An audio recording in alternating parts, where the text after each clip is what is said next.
समाचार चौकमधला मांगवाडा या ठिकाणी साहित्यरत्न लोकशाहीर अण्णाभाऊ साठे स्मार्ट सिटी निधीतून सुशोभीकरणसाठी 50 लाख निधी मंजूर झाला होता।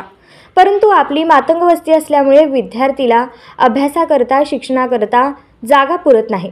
कारण आपल्या वस्तीमध्ये छोटे छोटे घरं असल्यामुळे अभ्यास होत नाही। या ठिकाणी साहित्यरत्न लोकशाहीर अण्णाभाऊ साठे अभ्यासिका झाली पाहिजे अशी आमच्या सगळ्यांची मागणी होती। कारण आपल्या समाजामध्ये टॅलेंट मुलं-मुली आहेत। UPSC MPSC सारखे परीक्षा देणारे विद्यार्थी आपल्या समाजामध्ये निर्माण झालेले आहेत।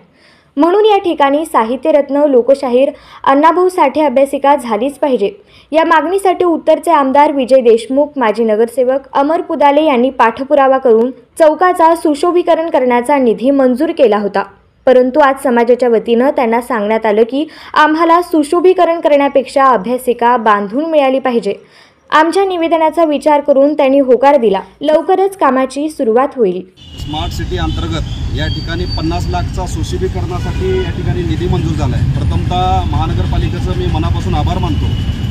परंतु ज्या ठिकाणी हा निधी आलेला आहे, ज्या ठिकाणी हे सुशोभीकरण होणार आहे, त्या ठिकाणी आमच्या पाठीमागे मातंग वस्ती आहे आणि त्या मातंग वस्तीमध्ये अनेक विद्यार्थी आहेत।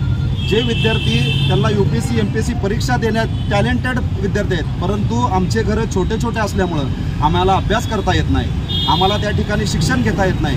म्हणून या ठिकाणी ज्या आमच्या मातंग समाजाची अस्मिता असणारी साहित्यरत्न लोकशाहीर अण्णाभाऊ साठे यांच्या नावावर जो निधी आला आहे तो अभ्यासिका म्हणून वापरला पाहिजे। या ठिकाणी आमच्या समाजाच्या वतीनं, आमच्या मातंग समाजाच्या वतीनं ही विनंती आहे, ही मागणी आहे। जर हे असं नाही झालं तर संपूर्ण मातंग समाज या ठिकाणी महानगरपालिका आयुक्त कार्यालयावर समोर या ठिकाणी ठिय्या आंदोलनाला आम्ही 15 ऑगस्ट रोजी बसणार आहे। या ठिकाणी या माध्यमातून त्यांना मी विनंती करतो।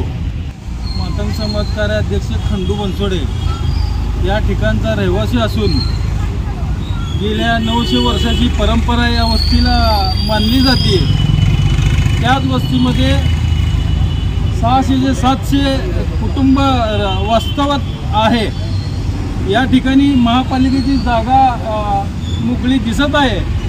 या ठिकाणी साहित्यरत्न अण्णाभाऊ साठे दलित वस्ती योजनेअंतर्गत जी 50 लाखाचा निधी मंजूर केलेला आहे, प्रथमतः आमदार साहेब केले असतील किंवा नगरसेवक केले असतील किंवा महापालिकेच्या योजनेअंतर्गत जो निधी मंजूर झाला असेल, प्रथमतः त्यांचं स्वागत आहे। जो निधी इथं जागा 1500-2000 स्क्वेअर फूट नाही, अशा ठिकाणी सुशोभीकरण कसं होणार?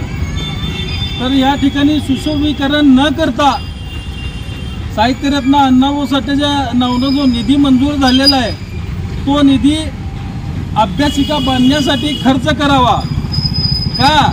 त्याचं कारण सांगतो। रमाई आवास योजनेचे घरकुल मिळालेले आहेत, त्या घरकुलमध्ये 2, 3, 4 माणसाला म्हणजे एक कुटुंबाला राहण्यासाठी जागा नाही, तेवढ्यात घरकुल बांधलेला आहे।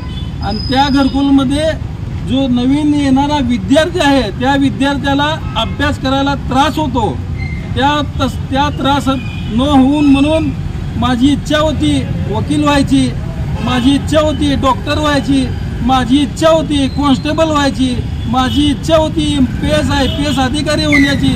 तीच इच्छा या माझ्या तरुण पोरामध्ये, या मुलामध्ये मला इंजिनियर, वकील, डॉक्टर झालेला बघायचा आहे। तो निधी वायपट न जाता साहित्यरत्न अण्णाभाऊ साठे अभ्यासिका अभ्यासिका झाली पाहिजे एवढंच बोलतो आणि महापालिकेचं स्वागत करतो। निधी व्यर्थ न जाता तो अण्णाभाऊ साठे अभ्यासिका बांधण्यासाठी खर्च करावा एवढंच बोलतो आणि मी माझी रजा घेतो। क्रांतिकारी जय भीम, जय लवजी।